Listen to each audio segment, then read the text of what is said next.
Increase external aid, nurture cultural tourism. The second last one is an interesting one. Treat foreigners better. It's very unusual. There was no.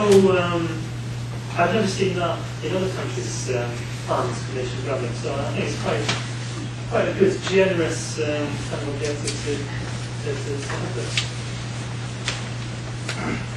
So the plan, it is ambitious and wide-ranging. I think one of the best elements is that it is focused on global citizenship. That's an important dimension. Then it's not just focused on marketing and advertising campaigns. It does include that. It does include advertising and marketing, but it goes well beyond that. And the stockpile component is quite strong. The bottlenecks, external aid. That serves two purposes. One, it is a good thing to do, and it should improve Korea's images as a global citizen. But it also, in terms of perceptions, it does indicate that Korea is now in a position to be making this offering. And that signals the transition from aid recipient to aid donor. Finally, this is a big topic in nation building. This is something that countries and policymakers really need to focus on, and academics as well.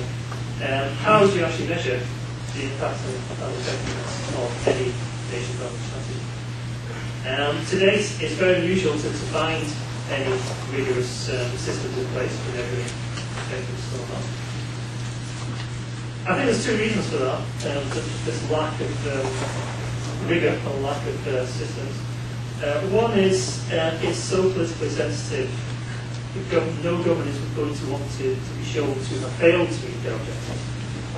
Therefore, to keep the objectives fairly vague is a form of assurance, really. And another reason is that it is a relatively new area for governments to be dabbling in. The corporate world is used to having these measurement systems in place, and that's how corporations function. It has not traditionally been how governments function. So it's something that needs to be learned. But policymakers are aware they need to measure what's been done. Initially, and this caused a bit of controversy when it happened. Initially, the announcement was made by the Presidential Council on Nation Building. They would evaluate Korea's nation building strategy based on Korea's position in what's called the Nation Brand Index. This is an index that was developed by Simon Anholt, who's very well known figure in nation branding. And he's a consultant, and the Nation Brand Index is used by many governments around the world to assess the strength, the success or otherwise of the nation brand. Now, initially, the Presidential Council announced that it would measure the effectiveness of the Korea strategy based on how far Korea would rise in Anholt's Nation Brand Index. And in fact, they set a target of, I think it was rising 20 positions, or from 33 to 13 or something like that. It was very ambitious. What then happened was there was a conference in Jeju Island in August, which I attended, as did Simon Anholt, who developed this Nation Brand Index. At the conference, Simon Anholt's made a speech, and in that speech he told the policymakers who were gathered there, there's no way Korea is going to move up that far in the index. And there was a kind of stunned silence in the room. A couple of days later, the policymakers reacted very quickly. I have to give them credit for that. So a couple of days later, they announced that they would not be measuring the strategy based on the Nation Brand Index, but they would create their own index. And this was delegated to the Samsung Economic Research Institute. So there were all these accusations that the policymakers were changing the goalposts and changing the rules to show the strategy in a better light. Whether or not that is true, I think in principle, it was the right thing to do. It is to create a customised, specific measurement system for what Korea is trying to do, because what Korea is doing is not the same as what other countries are trying to achieve. So I think it does need a Korea-specific measurement system. And if such a system is developed, that would be a big contribution, not only to ensure that Korea's nation is effective, but serving as an example of good practice for other nations. I think I'll finish up. Thanks for your attention.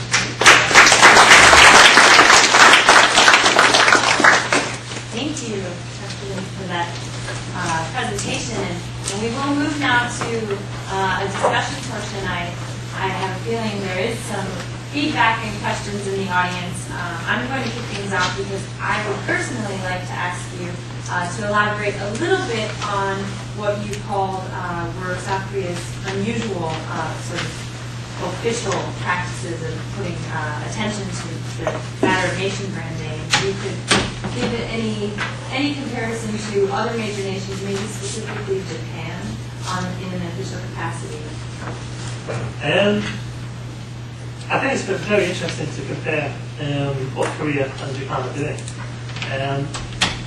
The difference is enormous. It's completely different strategies they're taking. In the case of Korea, it's very transparent, it's very public, and it's clearly endorsed by the highest political leaders. In the case of Japan, there's a lot going on, but it's very fragmented. Japanese departments and agencies are individually they're very powerful. They don't see any need to collaborate. There doesn't appear to be a single overarching strategy or vision or aim. But as we were talking earlier, Japan does have this kind of comfort level of the cool Japan brands has existed for a while now. Anime has been very effective in projecting that image. But I think at the moment the Korean approach is potentially much more effective and much more example that other countries could draw from. Thank you. Do we have other questions? You, Sir Richard.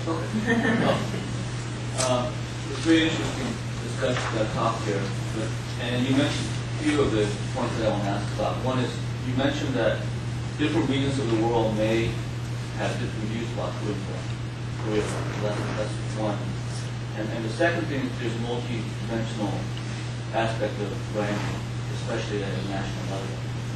So my question to you is that given that Korea is a complicated society with different issues of branding that they want to project, do you have any recommendation on how they may want to strategize this in terms of geographical regions? What type of branding they want to focus on for particular regions of the world, and whether which of those types would be more successful and less successful? For example, in the U.S. versus say less developed countries. Are they going to use more aid versus more quality as goods and democratization? What do you have in the process?